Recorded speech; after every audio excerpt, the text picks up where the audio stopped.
Selama 5 tahun, aku bekerja lembur setiap hari membangun perusahaan kami. Tepat saat perusahaan itu sukses, suamiku selingkuh, mengambil alih perusahaan, dan mengusirku. Tapi dia tidak tahu, almarhum ayahku sudah tahu kelicikannya. Sebelum meninggal, dia tidak memberiku tabungan, tapi dia memberiku senjata yang tersembunyi. Sebelum ceritanya dimulai, silahkan tulis di kolom komentar dari daerah mana saja teman-teman yang menonton cerita ini. Jangan lupa like dan subscribe agar channel ini bisa semakin berkembang dan bisa mempersembahkan cerita yang lebih menarik lagi. Jam di dinding kantor Cipta Jaya sudah menunjukkan pukul 11 malam. Hanya meja Vanira yang masih menyala terang, ditemani tumpukan kertas laporan dan aroma kopi instan yang sudah mendingin di cangkirnya. Vanira, dengan hijab bergo instan yang biasa ia pakai saat lembur, memijat pelipisnya yang terasa berdenyut. 5 tahun. 5 tahun ia dan Zaki, suaminya, membangun perusahaan ini dari nol. Dari sebuah garasi sempit yang dipinjamkan kerabat, kini Cipta Jaya menempati 3 lantai ruko modern di kawasan bisnis kota. Vanira tersenyum tipis mengingat perjuangan mereka. Pernikahan mereka dimulai dengan cinta dan mimpi yang sama besarnya. Zaki adalah pria karismatik dengan visi besar. Ia yang pandai bicara, yang hebat dalam mencari koneksi dan meyakinkan investor. Sementara Vanira, ia adalah pondasinya. Ialah yang memastikan mimpi besar itu punya kaki untuk berpijak. Di 2 tahun pertama, saat Zaki fokus merancang konsep bisnis, Vanira bekerja 3 kali lipat lebih keras. Pagi hingga sore, ia bekerja penuh waktu sebagai staf administrasi di perusahaan lain. Gaji pokoknya utuh ia serahkan pada Zaki untuk biaya operasional Cipta Jaya. Sore hari, ia bergegas pulang, bukan untuk istirahat, tapi untuk mengajar les privat matematika untuk anak-anak SMA di kompleks mereka. Uang les itu ia gunakan untuk membayar cicilan motor, agar mobilitas Zaki mencari klien lancar.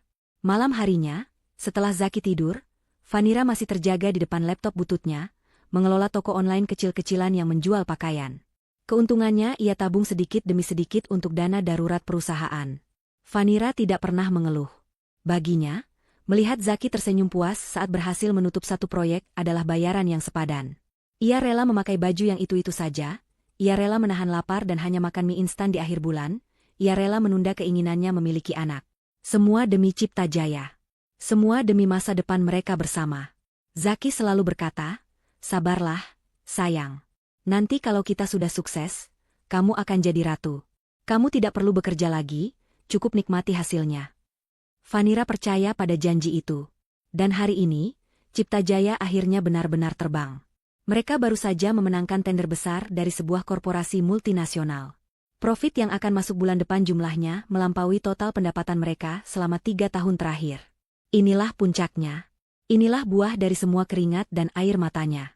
Malam ini adalah malam ulang tahun pernikahan mereka yang kelima. Seharusnya mereka merayakannya. Tapi Zaki bilang ada pertemuan penting dengan klien baru di luar kota dan mungkin pulang larut. Vanira memakluminya, seperti biasa. Tapi karena tender besar itu sudah resmi dimenangkan siang tadi, Vanira ingin memberi kejutan. Ia membereskan mejanya dengan cepat. Ia tidak peduli lagi dengan laporan yang belum selesai. Malam ini, ia ingin merayakan kemenangan mereka. Di perjalanan pulang, Vanira mampir ke toko kue langganan mereka. Ia membeli kue coklat kecil dengan tulisan, "Selamat 5 tahun, Cipta Jaya kita." Ia tersenyum membayangkan wajah Zaki yang lelah namun bahagia melihat kejutan kecil ini. Mobilnya memasuki halaman rumah yang mereka beli 2 tahun lalu. Rumah itu adalah bukti kesuksesan awal mereka. Rumah itu juga dibeli atas nama perusahaan, saran dari Zaki agar pajaknya lebih ringan. Vanira tidak terlalu mengerti soal itu, ia percaya penuh pada suaminya. Aneh. Mobil Zaki sudah terparkir di garasi. Vanira mengerutkan kening. Bukankah Zaki bilang ada pertemuan di luar kota? Mungkin pertemuannya batal atau selesai lebih cepat. Baguslah, pikir Vanira. Kejutan ini akan semakin sempurna. Ia melangkah pelan masuk ke dalam rumah. Sepi. Lampu ruang tengah padam. Vanira berjalan menuju dapur untuk meletakkan tas kerjanya, namun ia berhenti saat melewati tangga. Lampu kamar tidur mereka menyala. Dan ia mendengar suara. Bukan suara Zaki yang sedang menelepon, tapi suara tawa. Tawa suaminya, disusul tawa seorang wanita yang sangat ia kenali. Laras. Sekretaris baru Zaki yang baru bekerja 3 bulan. Jantung Vanira berdebar kencang. Ia menelan ludah, mencoba berpikir positif. Mungkin mereka sedang mendiskusikan pekerjaan. Mungkin Laras mengantarkan dokumen penting. Vanira menaiki tangga satu persatu, langkahnya terasa berat. Pintu kamar mereka sedikit terbuka. Dari celah itu, aroma parfum yang asing, parfum Laras yang selalu semerbak di kantor, menusuk hidungnya. Dan ia mendengar percakapan itu. Kamu hebat, Zack. Akhirnya tender besar itu dapat juga. Suara Laras terdengar manja. Tentu saja. Tapi aku lelah sekali berpura-pura di depan Vanira. Dia bekerja keras seperti kuda. Lihat saja penampilannya. Kucel, selalu pakai hijab instan yang sama. Dia pikir perusahaan ini bisa besar tanpaku, balas Zaki. Hati Vanira terasa seperti diremas. Jadi, kapan kamu akan menceraikannya? Aku sudah tidak sabar ingin jadi nyonya di rumah ini. Rengek Laras. Sabar, sayang. Sebentar lagi. Semua sudah aku siapkan. Dia itu bodoh sekali. Dia bekerja keras mengumpulkan uang agar kita bisa menikmati semua ini. Kita hanya perlu menunggu waktu yang tepat. Kaki Vanira lemas. Kotak kue yang ia pegang erat kini terasa sangat berat. Dunianya runtuh dalam hitungan detik. Dengan sisa tenaga, ia mendorong pintu kamar itu hingga terbuka lebar. Zaki dan Laras, dalam kondisi yang tidak seharusnya, menoleh kaget. Mata Zaki membelalak. Laras menjerit kecil dan buru-buru menarik selimut. Tapi Vanira tidak melihat itu. Ia hanya melihat wajah suaminya, pria yang ia korbankan segalanya untuknya, sedang menatapnya tanpa rasa bersalah. Kotak kue itu jatuh dari tangannya. Isinya berhamburan di lantai marmer yang dingin. Tepat di depan kaki Zaki. Hening. Hanya suara napas Vanira yang terengah-engah menahan tangis dan amarah. Zaki adalah yang pertama kali memecah keheningan. Bukan dengan permintaan maaf, tapi dengan helaan napas kesal. Kenapa kamu pulang? Bukannya kamu lembur? Vanira menatapnya tak percaya. Lembur? Aku lembur setiap hari selama 5 tahun, Zaki. Untuk ini? Untuk kamu membawa perempuan lain ke kamar kita? Di rumah yang aku bantu cicil? Suara Vanira bergetar hebat. Zaki bangkit dari tempat tidur. Ia tidak merasa perlu menutupi tubuhnya di depan Vanira. Dengan santai, ia mengambil jubah tidurnya. Laras, di belakangnya, tersenyum sinis sambil ikut memakai pakaiannya. Sudahlah, Vanira, jangan berlebihan. Semua sudah terjadi, kata Zaki dengan nada dingin. Berlebihan? Vanira tertawa kering, air matanya mulai mengalir. Aku mengorbankan masa mudaku. Aku bekerja 3 pekerjaan. Aku tidak pernah membeli baju baru agar perusahaan ini bisa berjalan. Dan kamu bilang aku berlebihan. Itu pilihanmu, sahut Laras tiba-tiba, suaranya tajam. Kamu yang memilih jadi istri bodoh yang rela diperbudak. Zaki itu butuh pendamping yang sepadan, yang cantik, yang pintar merawat diri. Bukan wanita kucel sepertimu. Tutup mulutmu, bentak Vanira. Ia maju selangkah hendak menampar Laras, tapi Zaki menahannya dengan kasar. Zaki mencengkeram lengan Vanira begitu erat, hingga Vanira meringis kesakitan. Jangan sentuh dia, Vanira, desis Zaki. Dia benar. Aku sudah muak denganmu. Vanira tertegun. Pria yang dulu selalu memeluknya hangat saat ia kelelahan, kini menatapnya dengan kebencian. Apa salahku, Zack? Lirihnya. Zaki melepaskan cengkeramannya dan berjalan ke meja kerjanya di sudut kamar. Ia membuka laci, mengeluarkan sebuah map coklat, dan melemparkannya ke tempat tidur di depan Vanira. Kita cerai. 2 kata itu menghantam Vanira lebih keras daripada pemandangan perselingkuhan tadi. Cerai? Aku sudah mengurus semuanya. Itu suratnya, kamu tinggal tanda tangan, kata Zaki, seolah sedang membicarakan kontrak kerja. Vanira menggeleng. Tidak. Aku tidak mau. Cipta Jaya, perusahaan itu milik kita berdua. Kita membangunnya bersama. Zaki tertawa. Tawa yang paling menakutkan yang pernah Vanira dengar. Perusahaan itu? Kamu yakin itu milik kita? Zaki mengambil map lain dari laci yang sama. Ia membukanya dan menunjukkan selembar kertas. Bacalah. Terutama bagian yang ini. Vanira membacanya dengan pandangan kabur. Itu adalah akta pendirian perusahaan. Tapi ada lembar tambahan. Surat pelepasan hak saham. Di sana, tertulis jelas bahwa Vanira setuju melepaskan seluruh kepemilikan sahamnya dan memberikannya kepada Zaki.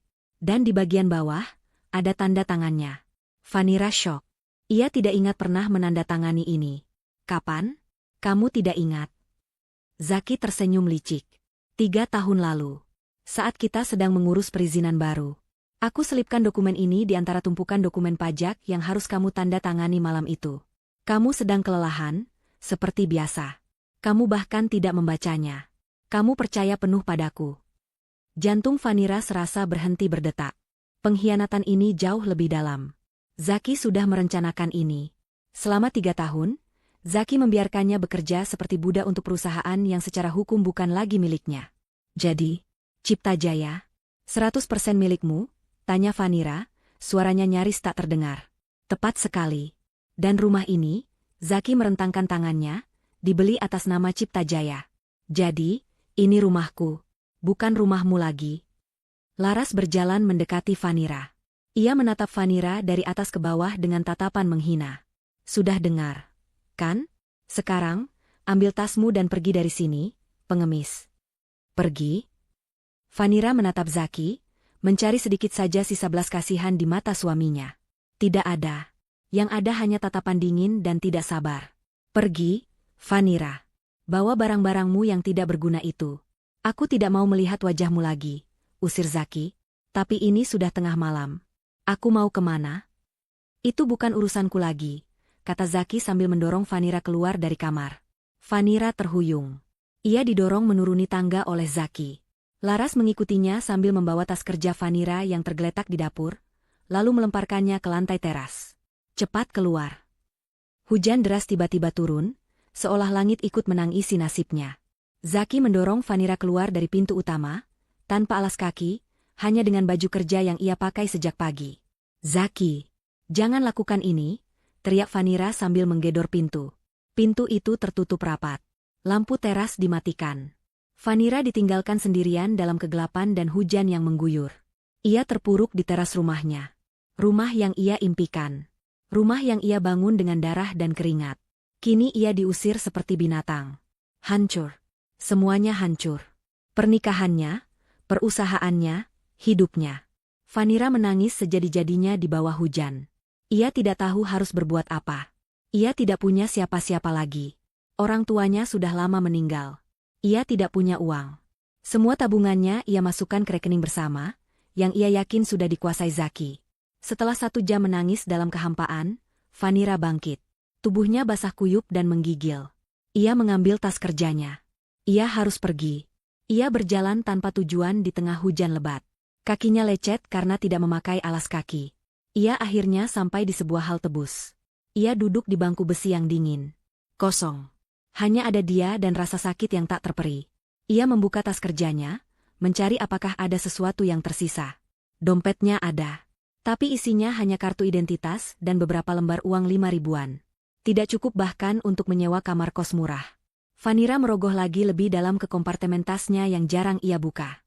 Ia merasakan sebuah benda kecil berbentuk buku. Ia menariknya keluar. Sebuah buku tabungan ban yang sudah kusam dan berwarna biru pudar.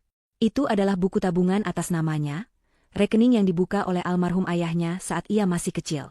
Ayahnya hanya seorang manajer menengah di sebuah perusahaan BUMN, tapi ia sangat menyayangi Vanira. Sebelum meninggal 10 tahun lalu, ayahnya memberikan buku ini padanya. Vanira, kata ayahnya waktu itu, ini rekeningmu. Ayah sudah isikan sedikit. Jangan dipakai kalau tidak benar-benar terdesak. Anggap ini jimat keberuntungan dariku. Vanira membukanya. Terakhir kali ia memeriksanya mungkin 7 atau 8 tahun lalu. Saldo terakhir yang tercetak di sana adalah 10 juta rupiah. Uang itu tidak pernah ia sentuh. Ia melupakannya. 10 juta. Di titik ini, uang itu adalah segalanya. Itu cukup untuk bertahan hidup, untuk menyewa kamar kecil, untuk membeli makan selama beberapa minggu ke depan. Besok pagi, hal pertama yang akan ia lakukan adalah pergi ke bank. Ia akan mengambil semua uang itu. Itu satu-satunya harapan yang ia miliki sekarang. Vanira memeluk buku tabungan kecil itu erat-erat di dadanya yang sesak. Hujan masih turun dengan derasnya. Matahari pagi menembus kelopak mata Vanira. Ia terbangun dalam posisi duduk yang kaku di bangku halte bus yang dingin. Tubuhnya terasa remuk. Sisa hujan semalam membuat pakaian kerjanya yang tipis menjadi lembab dan dingin menempel di kulit. Hijab instan yang ia pakai sudah lepek dan berantakan. Kakinya yang tidak beralas kaki terasa perih dan kotor. Rasa lapar melilit perutnya.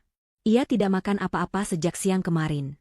Tapi rasa lapar itu tidak seberapa dibanding rasa perih di hatinya. Wajah Zaki yang dingin dan senyum sinis laras terus berputar di kepalanya. Pengkhianatan itu terasa begitu nyata, menusuk setiap sendi kehidupannya. Ia diusir dari rumahnya sendiri, dari perusahaan yang ia bangun dengan keringatnya. Ia kini seorang gelandangan. Tapi Vanira tidak membiarkan dirinya menangis lagi. Air matanya sudah kering. Yang tersisa adalah tekad. Tekad untuk bertahan hidup. Ia merogoh tas kerjanya, memastikan buku tabungan biru pudar itu masih ada. Masih.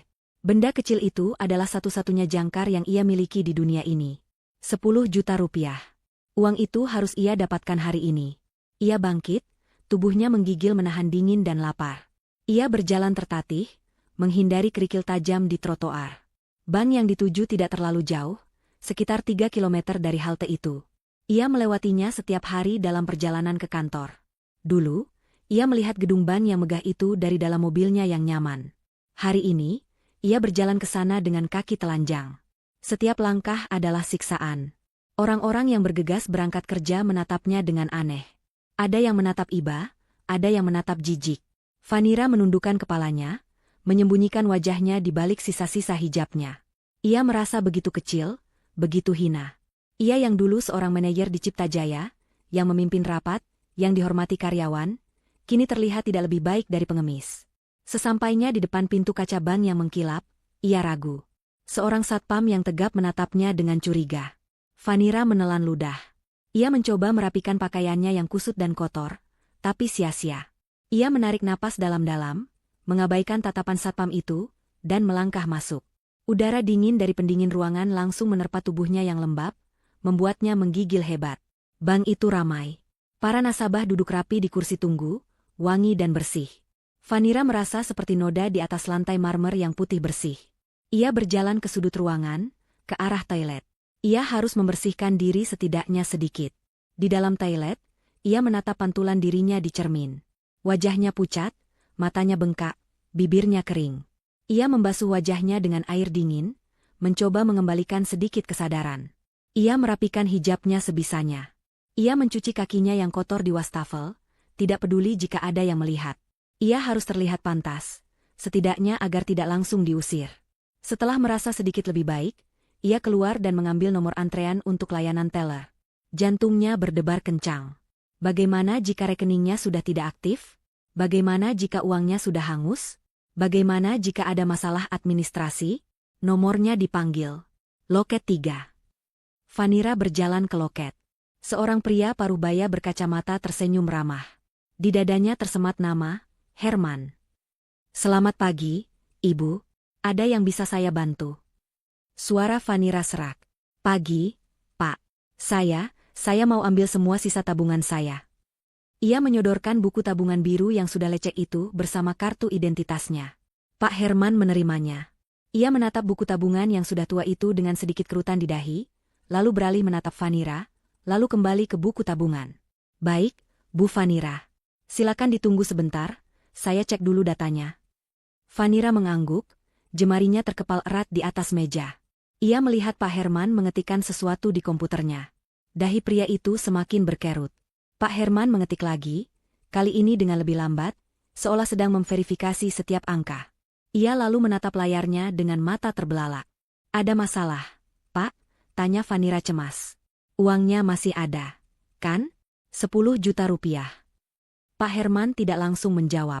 Ia mengangkat gagang telepon di mejanya, menekan satu tombol, dan berbicara dengan suara pelan yang tidak bisa didengar Vanira. Pak, bisa ke loket 3? Ada nasabah prioritas. Segera. Nasabah prioritas? Vanira bingung. Apa maksudnya? Tak lama, seorang pria yang tampak seperti kepala cabang bank datang tergopoh-gopoh. Pak Herman menunjuk ke layar komputernya.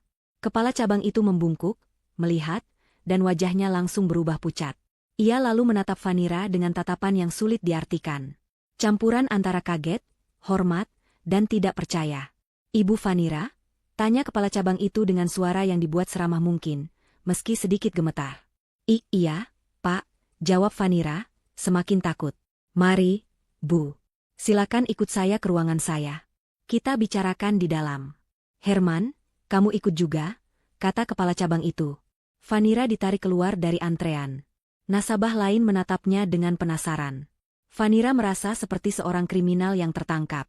Apakah ia melakukan kesalahan? Apakah ayahnya dulu punya utang di bank ini? Ia dibawa masuk ke sebuah ruangan VVIP yang mewah di lantai 2. Jauh berbeda dengan ruang tunggu di bawah. Sofa kulit yang empuk, meja kayu yang kokoh, dan aroma kopi yang harum. Silakan duduk, Bu Vanira. Mau minum apa? Teh hangat? Kopi? Tawar kepala cabang. Air putih saja, Pak. Sebenarnya ada apa ini? Apa saya tidak bisa mengambil uang saya? Tanya Vanira langsung ke intinya. Kepala cabang itu duduk di depannya, sementara Pak Herman berdiri di sampingnya sambil memegang tablet. Bukan begitu, Bu, kata kepala cabang itu pelan. Kami hanya kaget. Rekening ini sudah sangat lama tidak ada transaksi penarikan. Kami harus melakukan verifikasi. Pak Herman menyodorkan tablet itu ke kepala cabang, yang kemudian menggesernya ke depan Vanira. Layar itu menunjukkan detail rekeningnya. Bu Vanira, kata Pak Herman dengan suara bergetar. Anda tadi bilang mau mengambil 10 juta rupiah? Iya, Pak. Semua sisa tabungan saya. Pak Herman menelan ludah. Ia menunjuk deretan angka di layar tablet. Maaf, Bu. Saya harus konfirmasi. Maksud Anda 10 juta? Dolar Amerika? Vanira menatap deretan angka itu. Ada banyak sekali angka nol. Dan di depannya, ada simbol USD. Dunianya berhenti berputar untuk kedua kalinya dalam 12 jam. Tidak, bisik Vanira. Tidak mungkin. Itu pasti salah. Ayah saya hanya manajer biasa. 10 juta rupiah, Pak, bukan dolar. Pak Herman menggeleng pelan. Datanya sangat jelas. Bu, saldo Anda saat ini bukan 10 juta rupiah. Saldo Anda adalah 10 juta, 200.450 dolar Amerika Serikat. Dan itu belum termasuk aset lainnya. Vanira terdiam. Ia menatap angka itu. 10 juta dolar. Jika dirupiahkan, angkanya terlalu banyak untuk ia hitung. Kepalanya pusing. Ia merasa akan pingsan. Vanira mencengkeram erat lengan sofa. Ruangan ber-AC itu tiba-tiba terasa pengap. Bapak pasti bercanda, desisnya. Ini tidak masuk akal. Ayah saya sudah meninggal 10 tahun lalu. Dia hanya pegawai BUMN. Mana mungkin dia punya uang sebanyak ini? Kepala cabang itu memberi isyarat kepada Pak Herman. Pak Herman segera menyodorkan segelas air putih yang tadi dipesankan. Silakan diminum dulu, Bu. Tenangkan diri Anda. Ini bukan kesalahan. Vanira meneguk air itu dengan tangan gemetar. Bu Vanira, Pak Herman memulai penjelasannya dengan suara yang sangat hati-hati. Rekening ini bukan rekening tabungan biasa seperti yang Ibu kira. Ini adalah trust fund. Sebuah rekening dana perwalian yang disiapkan oleh almarhum ayah Anda. Dana perwalian? Vanira sama sekali tidak mengerti istilah itu. Sederhananya begini, Bu, Pak Herman mencoba menjelaskan. Jauh sebelum meninggal, ayah Anda menyimpan sejumlah besar aset di bank kami. Aset ini bukan hanya uang tunai. Saldo 10 juta rupiah yang Ibu lihat di buku tabungan itu, hanyalah saldo awal saat rekening dibuka 20 tahun lalu. Setelah ayah Anda meninggal 10 tahun lalu, sesuai instruksinya, seluruh asetnya yang lain, yang kami ketahui ditransfer dari rekening di Swiss, dilebur dan dimasukkan ke dalam trust fund ini.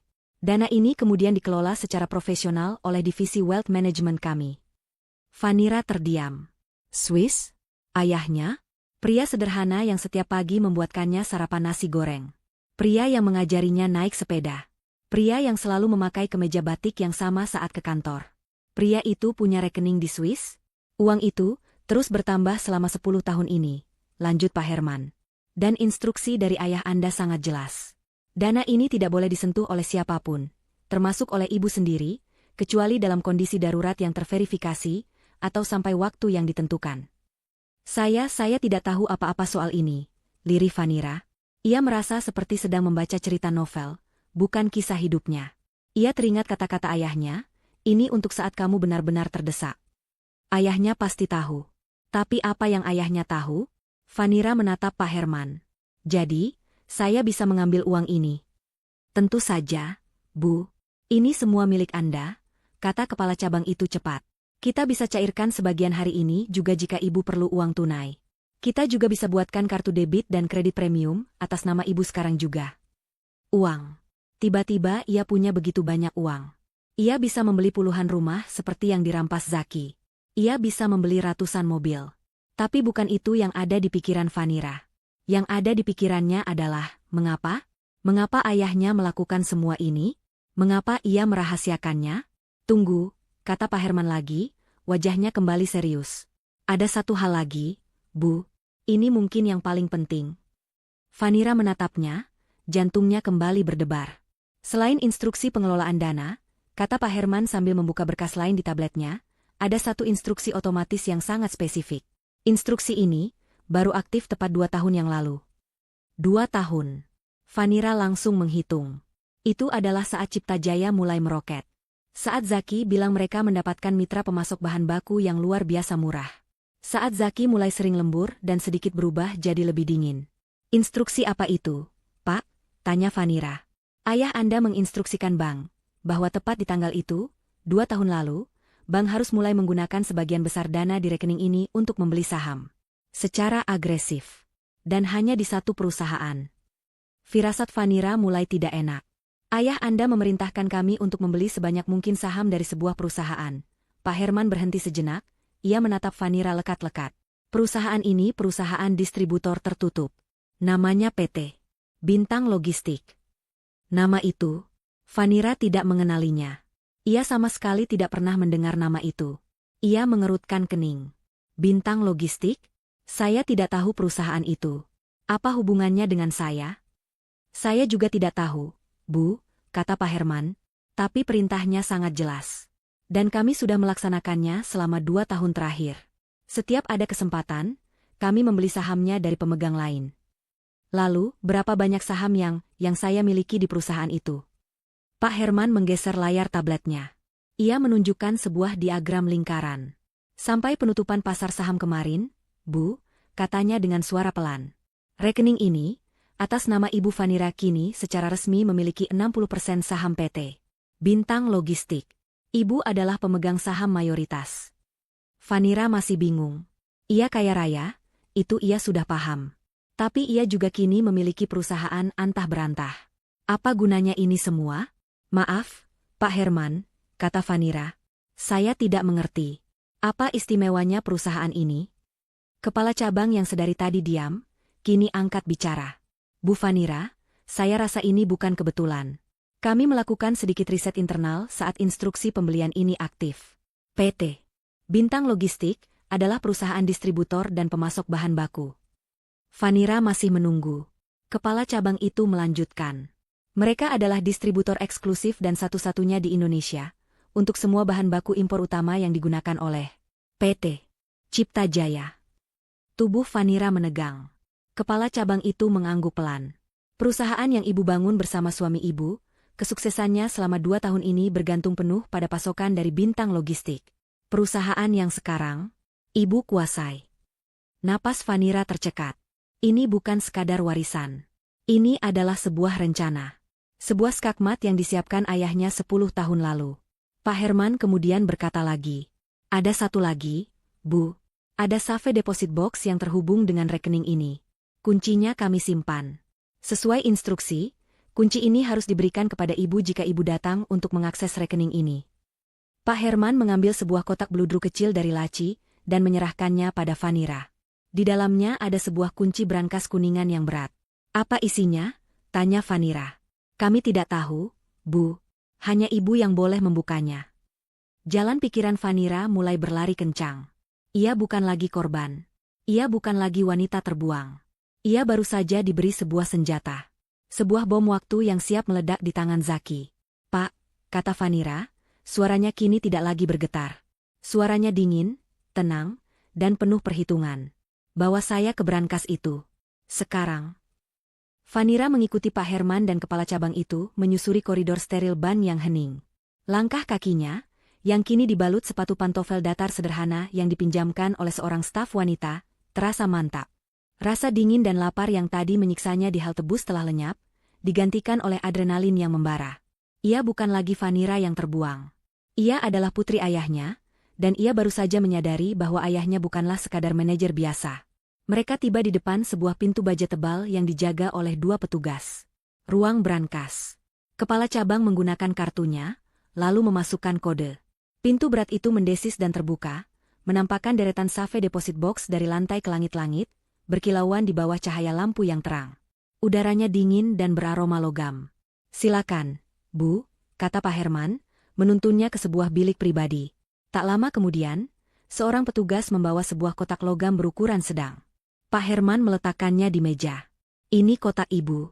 Nomor 777. Kami memerlukan kunci dari Ibu dan kunci master dari kami untuk membukanya." Vanira menyerahkan kunci kuningan berat yang tadi diberikan padanya. Jantungnya berdebar kencang.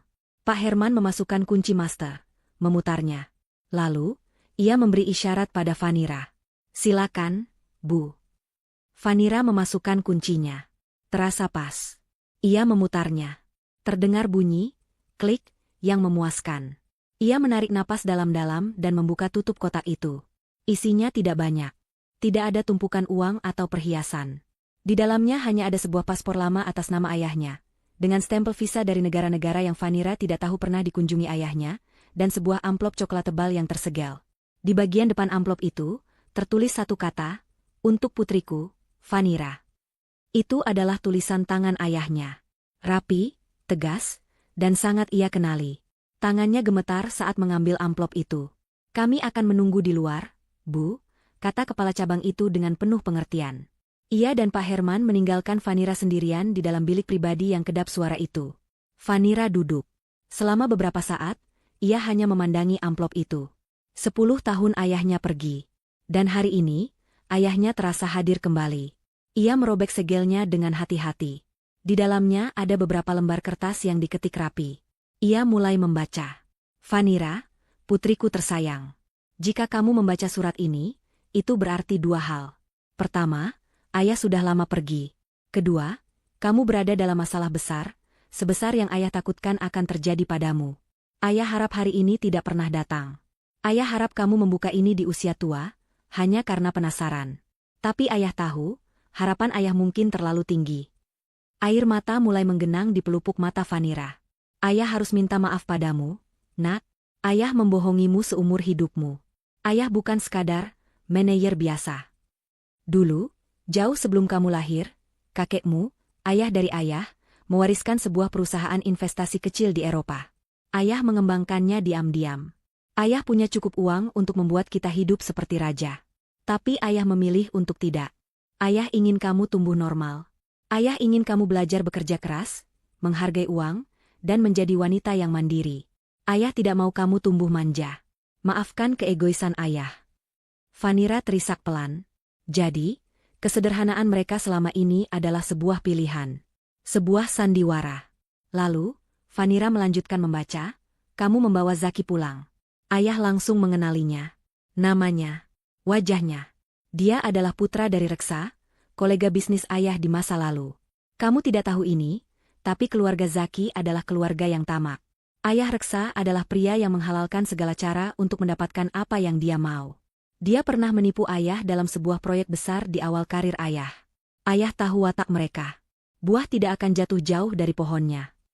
Saat ayah melihat cara Zaki memandangmu, ayah tidak melihat cinta. Ayah melihat seorang predator yang menemukan mangsa empuk. Dia melihatmu, putriku yang baik hati, pekerja keras, polos, dan terlalu percaya. Kamu adalah alat yang sempurna untuknya. Kamu punya etos kerja, dan kamu punya ayah, yang dia kira hanya manajer biasa, sehingga tidak akan bisa melindungimu. Ayah ingin sekali melarangmu, Vanira. Ayah ingin berteriak padamu bahwa dia pria jahat. Tapi ayah tahu hatimu. Kamu sedang jatuh cinta. Jika ayah melarangmu, kamu hanya akan semakin dekat padanya dan menjauh dari ayah. Kamu akan mengira ayah adalah orang tua kolot yang menghalangi kebahagiaanmu. Jadi, ayah memilih jalan yang lain. Ayah diam. Ayah berpura-pura menyukainya di pesta pernikahanmu. Tapi di hari yang sama saat kamu menikah, ayah mulai membangun rencanaku. Ayah menyiapkan trust fund ini. Ayah mengalihkan semua aset ayah ke dalamnya.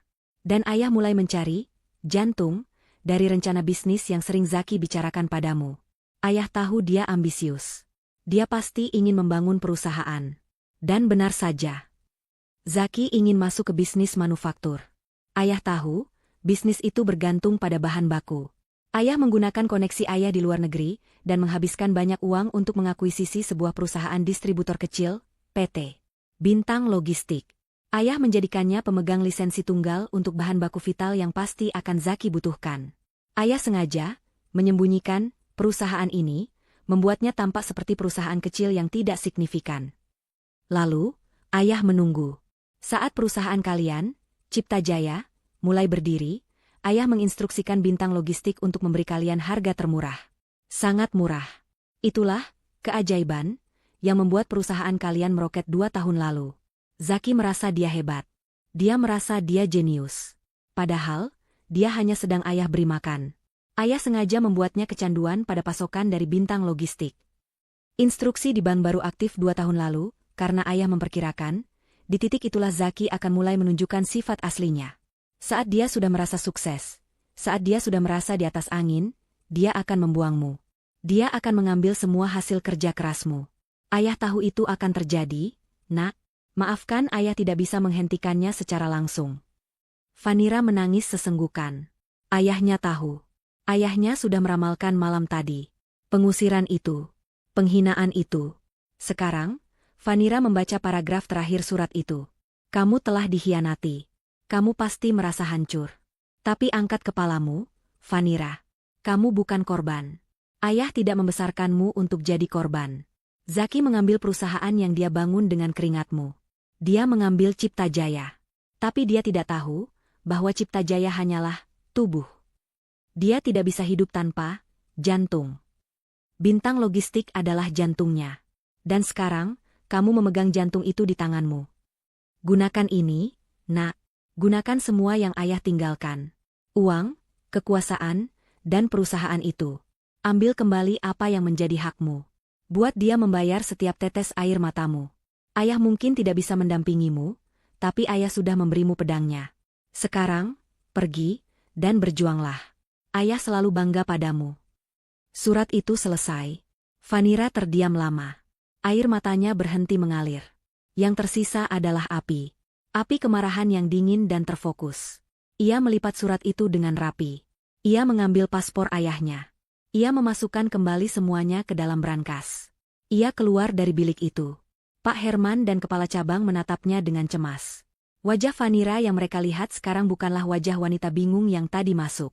Wajahnya tenang, dingin, dan matanya memancarkan ketegasan yang menakutkan. Pak, kata Vanira kepada kepala cabang. Suaranya tidak lagi serak. Suaranya mantap. Saya butuh beberapa hal. Pertama, cairkan $100.000 ke rekening baru saya. Saya butuh uang tunai dan kartu debit premium sekarang. Kedua, saya mau tim pengacara terbaik yang bank ini miliki. Saya mau mereka bertemu saya dalam 1 jam. Ketiga, saya mau laporan lengkap PT Bintang Logistik dan semua kontraknya dengan PT Cipta Jaya ada di meja saya sebelum makan siang. Kepala cabang itu tertegun sejenak, lalu mengangguk cepat. Baik, Bu Vanira. Segera kami siapkan.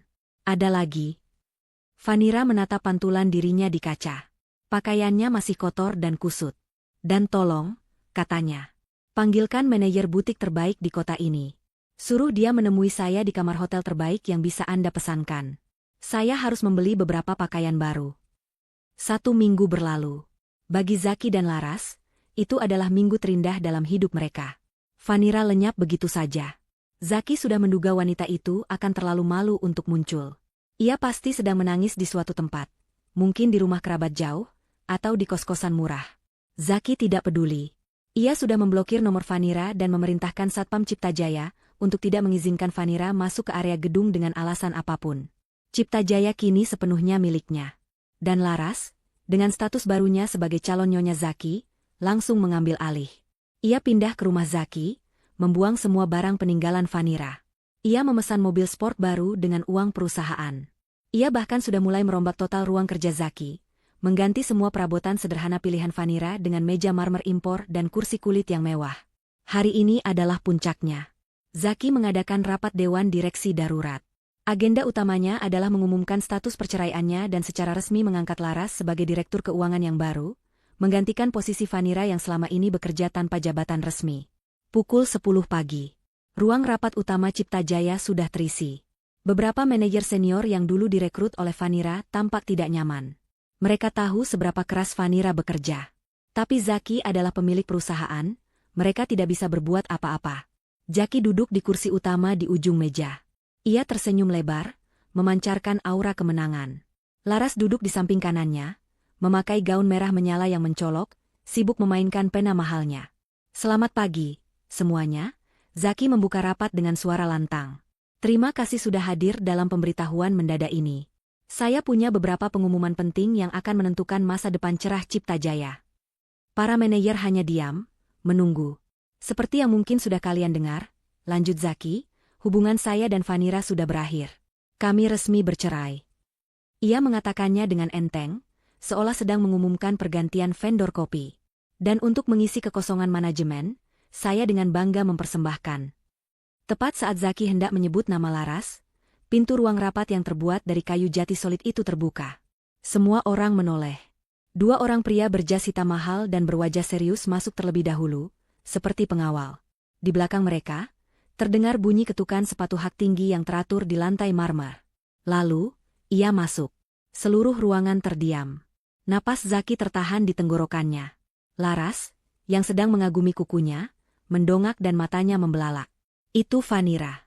Tapi itu bukan Vanira yang mereka kenal. Bukan Vanira dengan hijab instan yang kucel, kemeja longgar, dan wajah lelah tanpa riasan.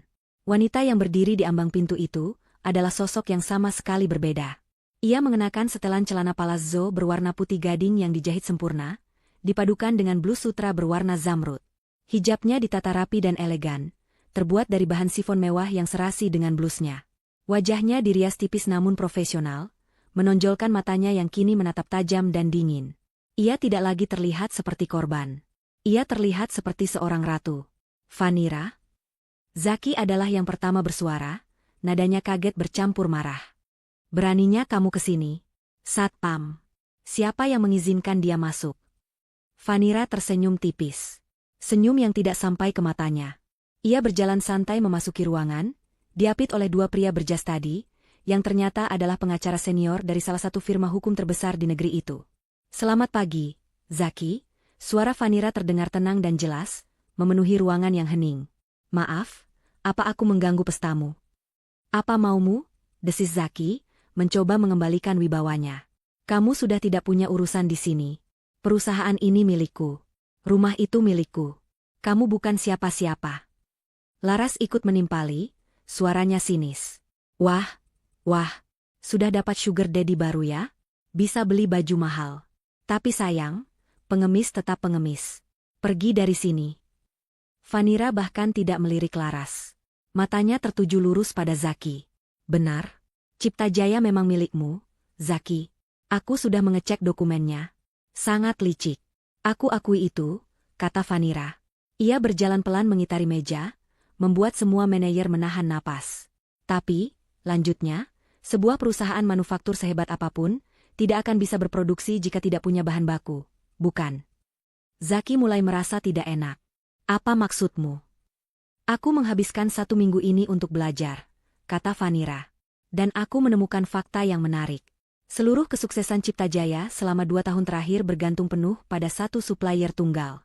Pemasok yang memberimu harga, ajaib, sehingga profitmu meroket. Benar, kan?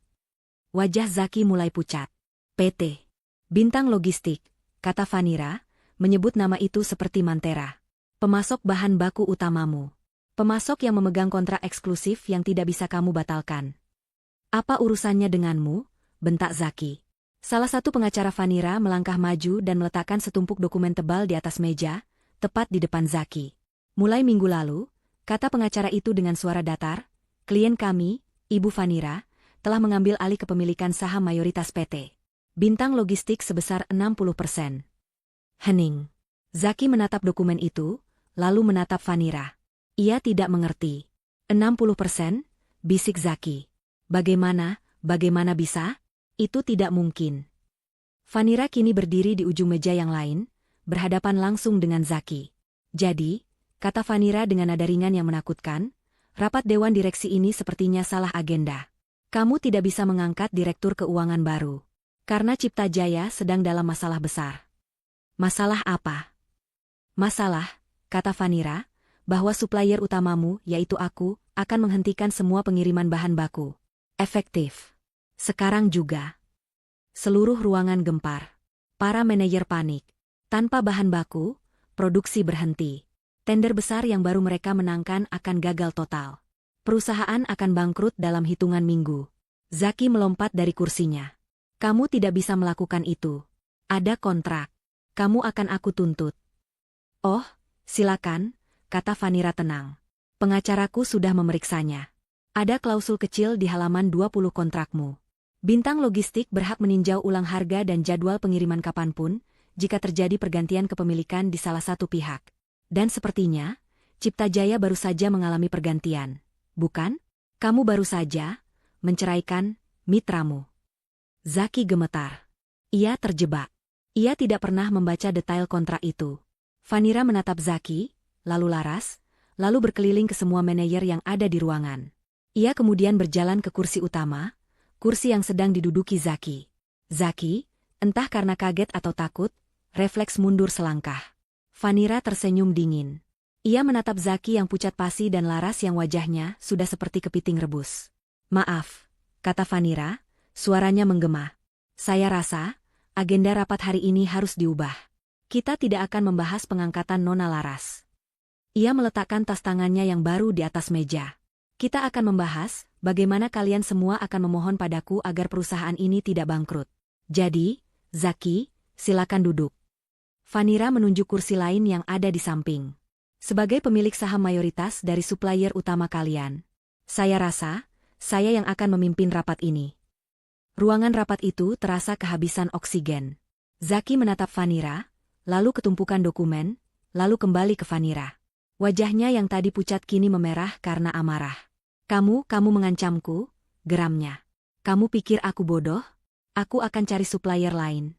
Aku akan batalkan kontrak dengan Bintang Logistik. Laras, yang otaknya tidak secepat Zaki dalam urusan bisnis, ikut menimpali. Benar? Kamu pikir kamu siapa? Zaki bisa dapat 100 supplier yang lebih baik dari perusahaanmu. Vanira tersenyum tipis. Ia melirik ke pengacara di sebelahnya. Pengacara itu, seorang pria parubaya bernama Pak Darmawan, angkat bicara. Suaranya tenang namun mematikan. Tuan Zaki, saya sarankan Anda membaca kontrak Anda lebih teliti. Kontrak yang Anda tanda tangani dengan PT Bintang Logistik 5 tahun lalu, dan diperbarui 2 tahun lalu, adalah kontrak lisensi eksklusif. Apa maksudnya? Tanya Zaki, suaranya mulai goyah. Artinya, lanjut Pak Darmawan, bahan baku utama tipe 77B yang menjadi komponen inti produksi PT Cipta Jaya, lisensi impor dan distribusinya untuk seluruh wilayah Indonesia hanya dipegang oleh PT Bintang Logistik. Tidak ada, saya ulangi, tidak ada perusahaan lain di negara ini yang boleh mengimpor atau menjualnya secara legal. Anda tidak bisa mencari supplier lain. Zaki terdiam. Ia menoleh ke kepala bagian produksinya, Pak Danang, yang duduk di ujung meja. Danang? Apa itu benar? Pak Danang, pria berkeringat itu, menelan ludah. Ia tidak berani menatap Zaki, ia hanya bisa mengangguk pelan. Benar, Pak. Formula itu sangat spesifik. Seluruh mesin pabrik kita diatur khusus untuk mengolah bahan tipe 77B. Jika kita ganti bahan baku, kita harus mengganti seluruh lini produksi. Itu butuh biaya triliunan dan waktu minimal 1 tahun. Skakmat. Semua orang di ruangan itu kini paham. Cipta Jaya tidak bisa beroperasi tanpa Bintang Logistik.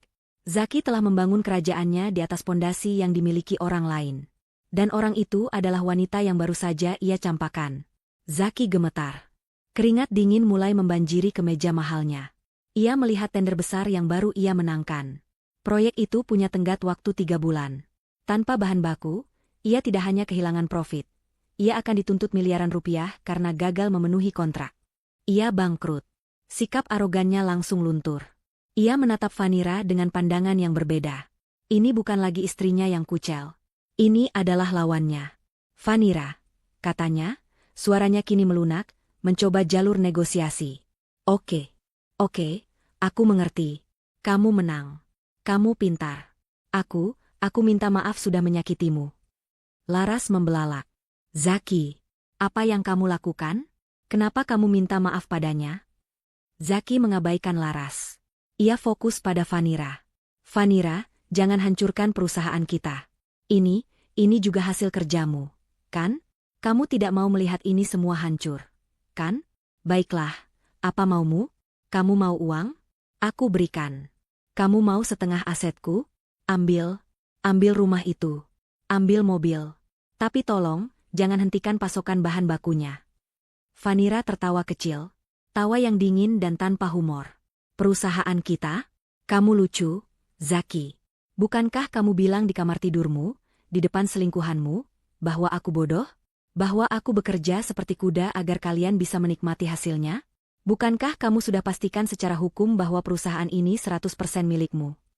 Vanira melangkah mendekati meja, meletakkan kedua telapak tangannya di atas permukaan kayu yang dingin. Kamu benar. Ini perusahaanmu. Bukan perusahaanku. Aku tidak punya sentimen apa-apa lagi pada Cipta Jaya. Wajah Zaki kembali pucat pasi. Lalu, apa maumu? Aku? Vanira tersenyum. Aku hanya pebisnis. Dan sebagai pemilik bintang logistik, aku kesini untuk menagih utang. Utang? Zaki bingung. Apa maksudmu? Cipta Jaya tidak punya utang. Laporan keuangan kita bersih. Kita selalu bayar semua tagihan tepat waktu. Ia menoleh ke Laras, yang ia jadikan direktur keuangan dadakan. Laras mengangguk panik. Bi benar? Pembayaran kita lancar. Oh, pembayaran kalian lancar, kata Vanira. Tapi kalian membayar dengan harga yang salah. Pak Darmawan kembali membuka map dokumen yang lain. Ini adalah map kedua. Tuan Zaki, kata Pak Darmawan. Sepertinya Anda tidak pernah membaca laporan keuangan dari sisi supplier Anda. Selama 2 tahun terakhir, pemilik bintang logistik sebelumnya, almarhum ayah Ibu Vanira, sengaja memberi Anda harga diskon 90%. Apa? Seru Zaki.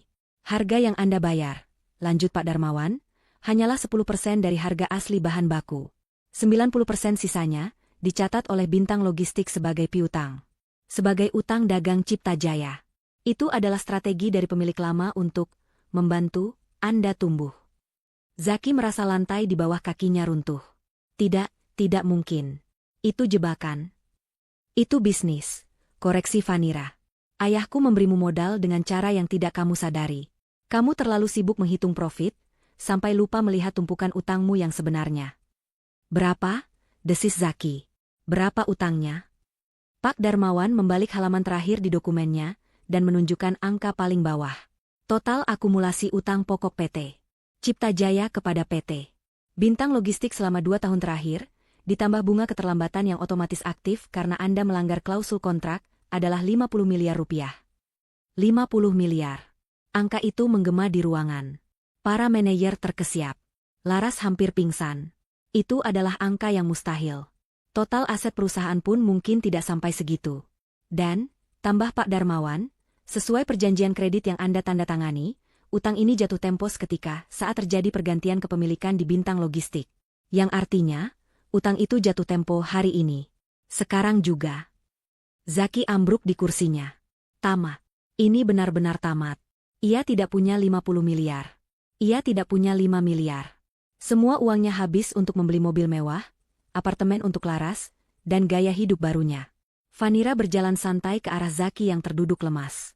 Ia menatap pria yang telah menghancurkan hidupnya itu dengan tatapan dingin.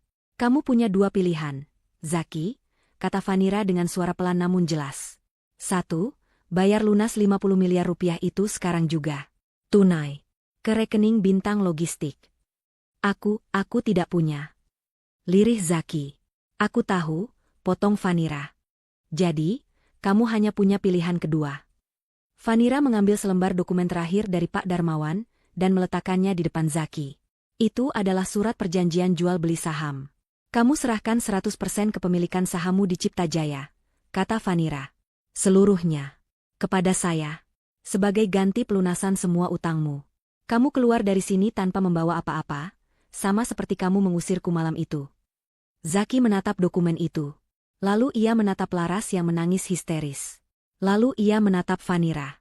Di mata wanita itu, ia tidak melihat sisa cinta atau belas kasihan. Ia hanya melihat keadilan yang dingin. Tanda tangani, perintah Vanira. Gemetar, Zaki mengambil pena yang tergeletak di meja. Pena mahal yang baru ia beli kemarin. Dengan tangan yang lebih berat dari baja, ia membubuhkan tanda tangannya di atas kertas. Ia baru saja menyerahkan segalanya. Perusahaannya, mimpinya, kemewahannya. Semuanya kini milik Vanira. Setelah tanda tangan itu kering, suasana di ruang rapat berubah total. Pak Darmawan dan timnya segera mengurus legalitas pengalihan aset. Dalam 30 menit, secara hukum, Vanira adalah pemilik tunggal PT Cipta Jaya. Zaki terduduk kosong, statusnya kini bukan lagi siapa-siapa. Laras masih sesenggukan, riasannya luntur berantakan. Vanira berjalan ke kursi utama di ujung meja, kursi yang tadi diduduki Zaki. Ia duduk dengan tenang. Para manajer yang tadinya tegang kini, menatapnya dengan campuran rasa takut dan hormat. Mereka menunggu titah pertama dari sang ratu baru. Bapak dan ibu sekalian, Vanira memulai, suaranya tenang namun berwibawa. Saya tahu ini mengejutkan. Tapi saya ingin tegaskan satu hal. Saya tidak punya masalah dengan Cipta Jaya. Saya ikut membangun perusahaan ini. Saya tahu potensi kita. Ia menatap satu persatu para manajer. Saya tahu siapa di antara kalian yang bekerja tulus, dan siapa yang hanya penjilat. Mulai hari ini, Cipta Jaya akan saya rombak total.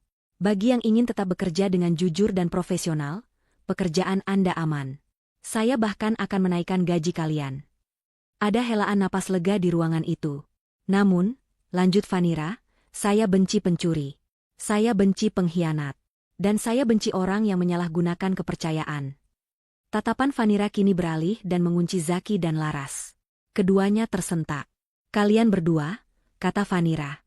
Jangan bergerak dari kursi kalian. Kalian pikir setelah tanda tangan ini urusan kita selesai?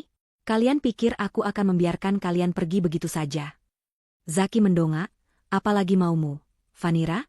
Kamu sudah ambil semuanya. Aku mengambil apa yang menjadi hakku, koreksi Vanira. Tapi aku belum menghitung apa yang kalian curi dariku. Vanira menoleh ke pintu. Masuk.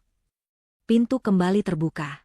Kali ini bukan pengacara yang masuk, melainkan 3 orang berpenampilan serius dengan kemeja putih dan membawa tas laptop besar. Mereka adalah tim audit forensik independen yang sudah disiapkan Vanira sejak 3 hari lalu.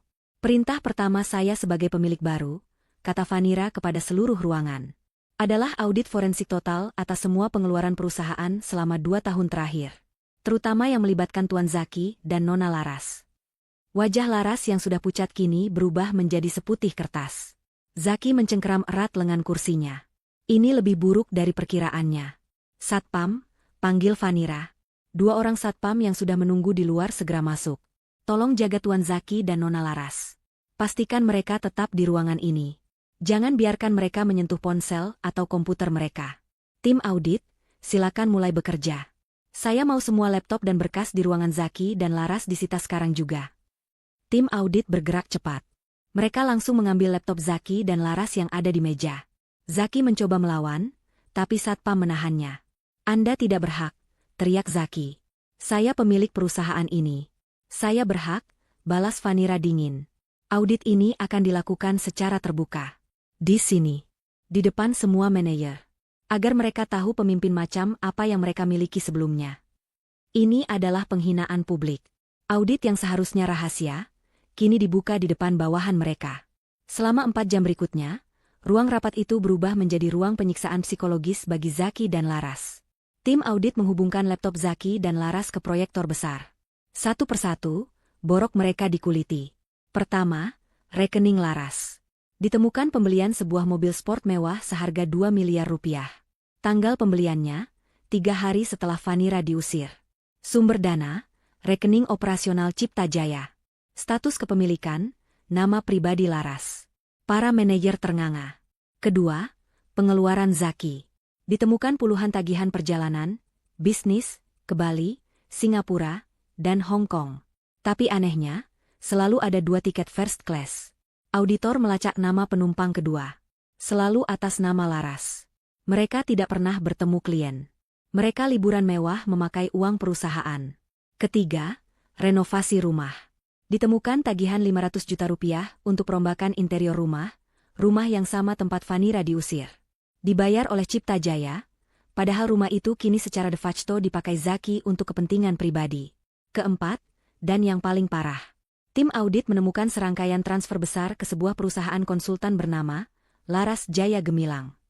Totalnya mencapai 3 miliar rupiah selama 6 bulan terakhir, untuk jasa, konsultasi branding.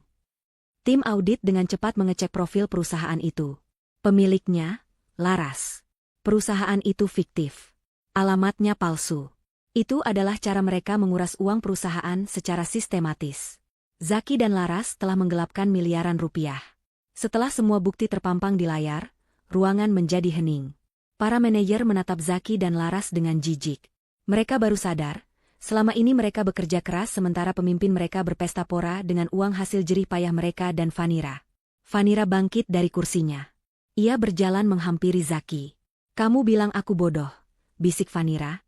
"Kamu bilang aku bekerja seperti kuda agar kalian bisa menikmati ini. Kamu benar. Tapi kamu lupa satu hal, Zaki.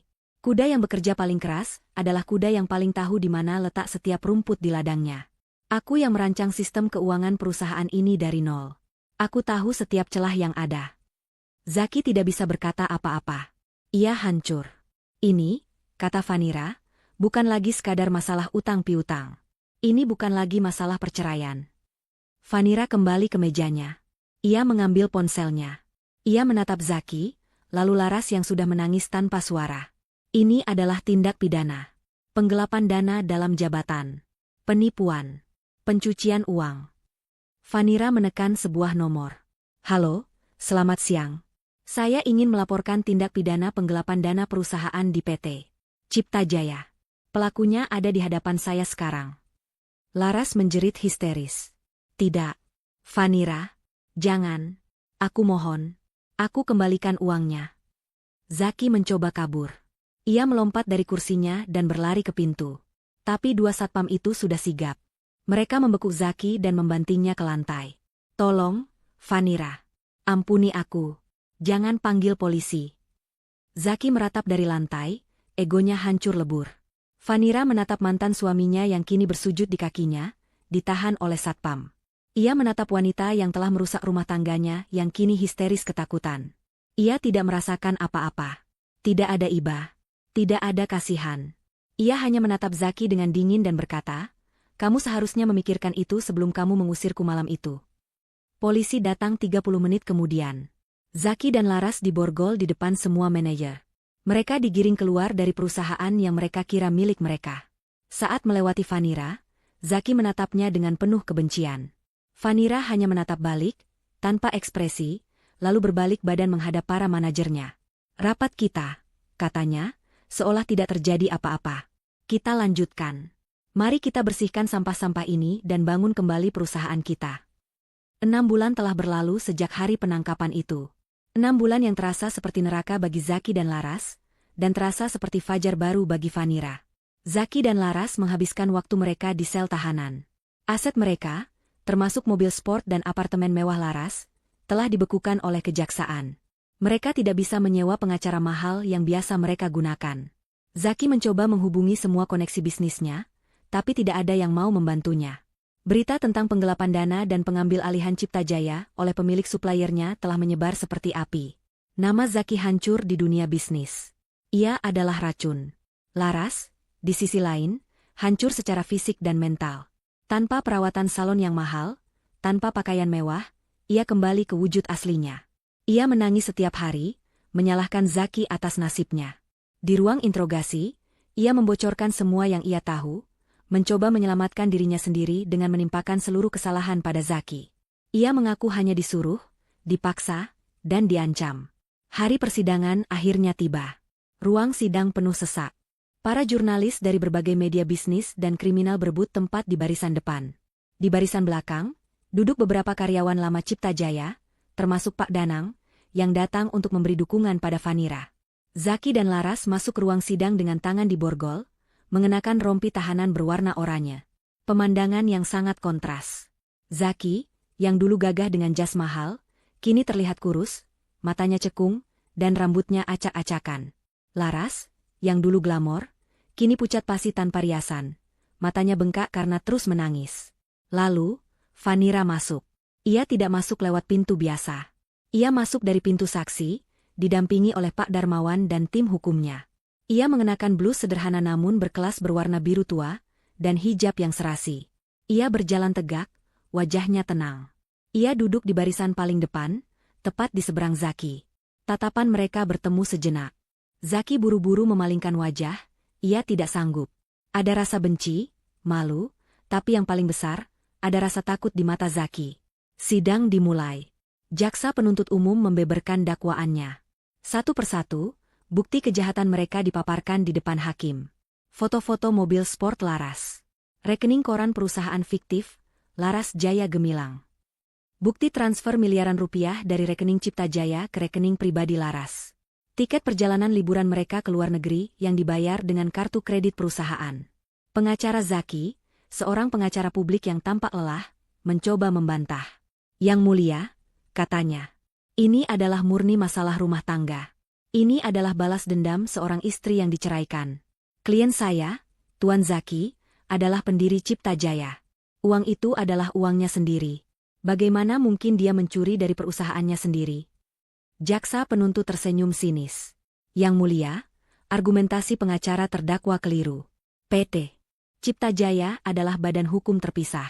Sekalipun Tuan Zaki adalah pemilik 100%, ia tidak bisa mengambil uang perusahaan untuk kepentingan pribadi tanpa melalui prosedur RUPS atau pembagian dividen. Apa yang ia lakukan adalah penggelapan dalam jabatan, dan itu tindak pidana. Lalu, pengacara Zaki memainkan kartu terakhirnya. Klien saya dijebak. Ibu Fanira, melalui perusahaannya Bintang Logistik, sengaja menciptakan utang fiktif 50 miliar untuk menjebak klien saya agar mau menyerahkan sahamnya. Ini perampokan, bukan penegakan hukum. Pak Darmawan, yang duduk di belakang jaksa, memberi isyarat. Jaksa itu mengangguk. Yang mulia, kata jaksa, masalah utang 50 miliar dan pengalihan saham adalah murni kasus perdata yang sudah selesai.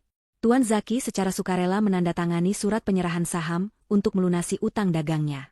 Itu tidak ada hubungannya dengan kasus pidana yang kita sidangkan hari ini. Jaksa itu kemudian membalikkan badan. Kasus hari ini adalah tentang 3 miliar rupiah yang mereka curi melalui perusahaan fiktif. Tentang 2 miliar rupiah untuk mobil sport Nona Laras. Tentang ratusan juta untuk liburan mereka. Ini adalah pencurian uang perusahaan yang dilakukan secara sadar dan sistematis. Dan kami punya saksi. Jaksa memanggil saksi, Nona Laras. Semua orang terkejut. Laras menjadi saksi? Laras didudukan di kursi saksi. Ia gemetar hebat. Pengacaranya telah menasihatinya, bekerja sama adalah satu-satunya cara mengurangi hukuman. Nona Laras, tanya jaksa. Apakah Anda pemilik perusahaan Laras Jaya Gemilang? Laras melirik Zaki. Zaki menatapnya tajam, mengancam. Laras menunduk. Iya, Pak. Perusahaan itu, apakah benar menyediakan jasa konsultasi branding untuk Cipta Jaya? Saya. Laras mulai menangis. Saya tidak tahu, Pak. Jangan berbohong di bawah sumpah, Nona Laras. Jasa apa yang Anda berikan? Tidak ada, Pak, teriak Laras histeris. Tidak ada jasa. Itu ide Zaki. Dia bilang itu cara mudah mengambil uang perusahaan agar tidak ketahuan Fanira. Dia yang menyuruh saya membuatnya. Saya hanya disuruh tanda tangan. Dia bilang dia mencintai saya. Dia janji akan menikahi saya. Palu diketuk. Tenang. Zaki melompat dari kursinya. Bohong. Dia yang merencanakan semuanya. Dia mata duitan.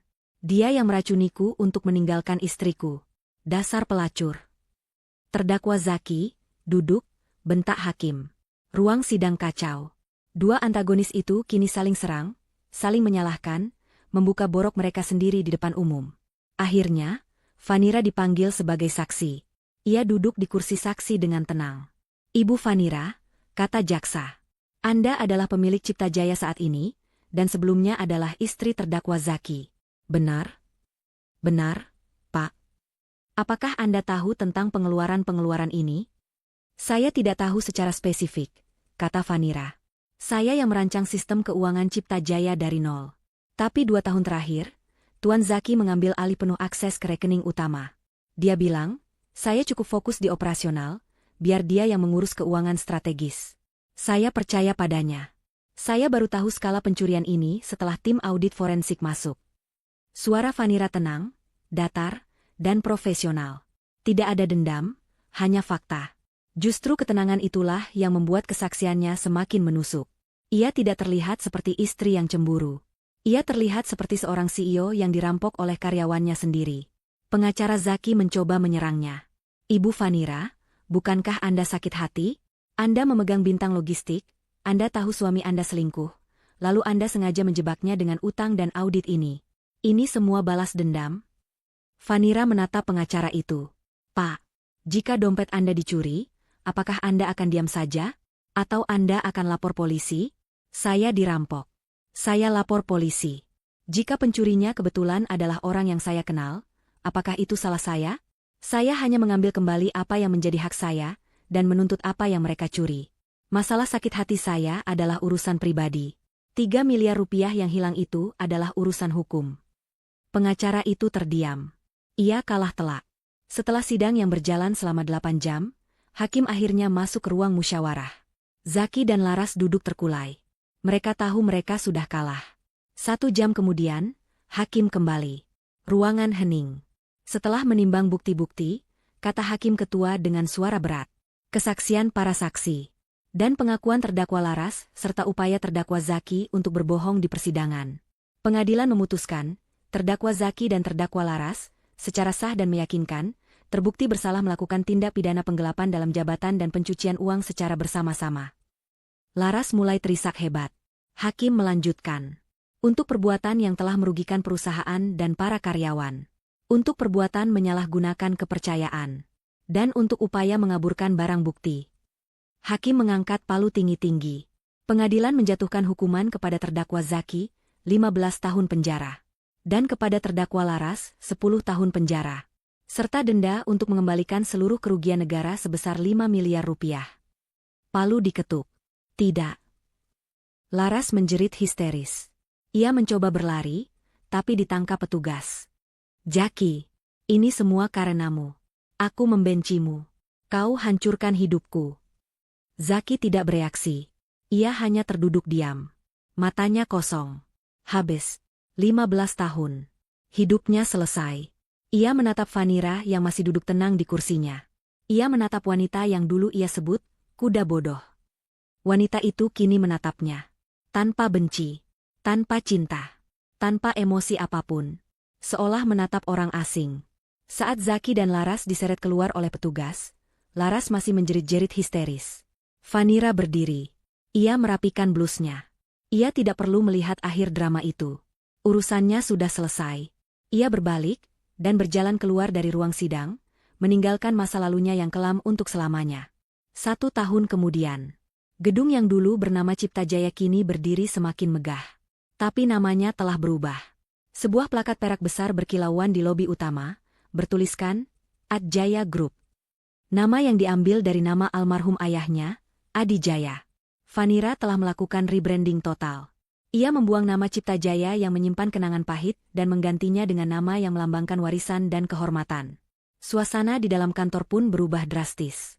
Dinding yang dulu dicat kelabu kusam oleh Zaki, kini diganti dengan panel kaca dan dinding berwarna putih gading, memberi kesan luas, transparan, dan modern. Meja marmer hitam super mewah di ruang lobi yang dibeli Laras sudah lenyap. Diganti dengan taman vertikal yang asri dan area tunggu yang nyaman untuk para tamu. Vanira berjalan keluar dari lift pribadinya. Ia bukan lagi Vanira yang memakai hijab instan kucel. Hari ini, ia mengenakan setelan blazer berwarna krem yang elegan, dipadu hijab sutra bermotif lembut. Langkahnya tegas dan penuh percaya diri. Para karyawan yang berpapasan dengannya menyapa dengan hormat sekaligus hangat. Pagi, Bu Vanira. Pagi, balas Vanira sambil tersenyum. Perintah pertama Vanira setelah mengambil alih perusahaan setahun lalu bukanlah memecat orang. Perintah pertamanya adalah menaikkan gaji semua karyawan operasional dan staf senior yang telah loyal, seperti Pak Danang, sebesar 30%. Ia juga membangun fasilitas daycare gratis di lantai dasar gedung untuk para karyawan wanita yang memiliki anak. Ia tahu betul rasanya berjuang sebagai wanita karir. Ia menghancurkan budaya, penjilat, yang diciptakan Zaki dan menggantinya dengan budaya meritokrasi. Vanira masuk ke ruang kerjanya. Itu adalah ruangan yang sama yang dulu dipakai Zaki. Tapi isinya sudah berubah total. Meja kayu jati solid yang angkuh dan kursi kulit berharga ratusan juta peninggalan Zaki telah ia sumbangkan. Kini, ruangannya diisi perabotan modern, fungsional, dan berselera tinggi. Di dinding, tidak ada foto Zaki yang sedang bermain golf. Yang ada adalah foto Vanira bersama seluruh karyawannya saat acara outing perusahaan. Dan di atas mejanya, Hanya ada satu foto dalam bingkai perak sederhana. Foto ayahnya yang tersenyum bangga. Ia duduk dan membuka laptopnya. Agenda hari ini padat. Ia melihat tumpukan koran bisnis yang disiapkan asistennya. Di halaman depan, ada berita kecil di sudut. Aset sitaan terdakwa Zaki gagal terjual di lelang ketiga. Vanira membacanya sekilas, tanpa ekspresi. Aset-aset yang dibeli Zaki dan Laras dengan uang curian itu ternyata nilainya terus merosot. Mereka berdua kini mendekam di penjara yang terpisah, dan kabarnya Laras mengalami depresi berat sementara Zaki menjadi bulan-bulanan narapidana lain. Vanira menutup koran itu. Mereka bukan lagi urusannya. Pintu ruangannya diketuk. Masuk.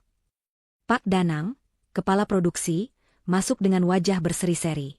Pagi, Bu. Laporan produksi kuartal ini sudah siap. Kita melampaui target 20%.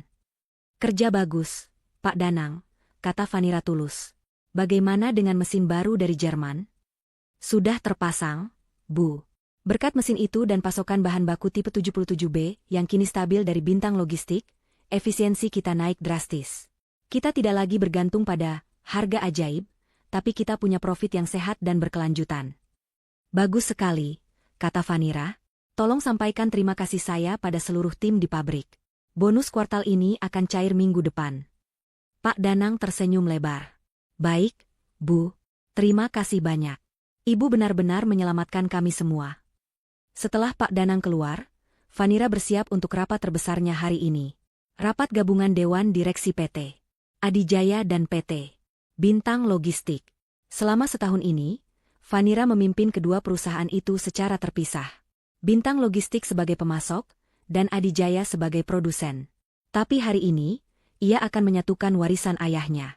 Ia berdiri di depan ruang rapat besar yang diisi oleh para eksekutif dari kedua perusahaan.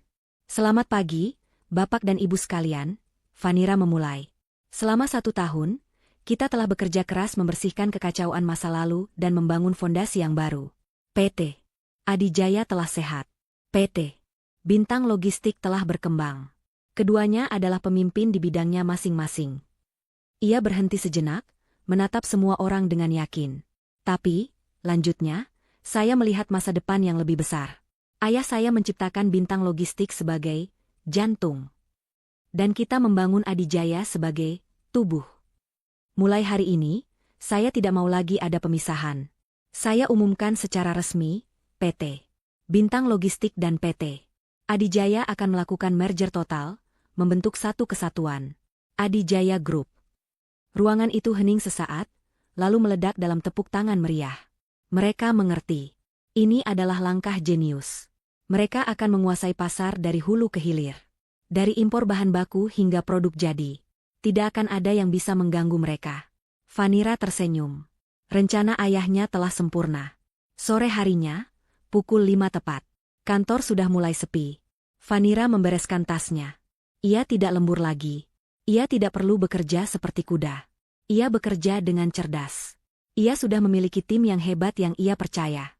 Ia berdiri di depan jendela kaca raksasa di ruangannya, memandang matahari terbenam yang mewarnai langit kota. Dulu, dari jendela ini, ia hanya melihat tumpukan pekerjaan yang tak ada habisnya demi pria yang salah. Kini, ia melihat sebuah kerajaan bisnis yang ia bangun di atas kejujuran dan kerja kerasnya sendiri. Ia berbalik dan menatap foto ayahnya di meja. Ayah, bisiknya pelan, aku tidak hanya mengambilnya kembali. Aku mengembangkannya 10 kali lipat. Ayah lihat, kan? Kita berhasil. Vanira mengambil tas tangannya. Ia mematikan lampu ruangannya, meninggalkan kegelapan di belakang. Ia berjalan keluar dari kantornya, melewati lobi yang ramai dengan karyawan yang pulang tepat waktu untuk bertemu keluarga mereka. Ia melangkah keluar dari gedung Adijaya Group, bukan lagi sebagai korban yang terbuang, tapi sebagai seorang CEO. Seorang pemenang. Seorang wanita yang menemukan kekuatannya di titik terendah, dan membangun kembali dunianya, jauh lebih indah dari sebelumnya. Selama 5 tahun,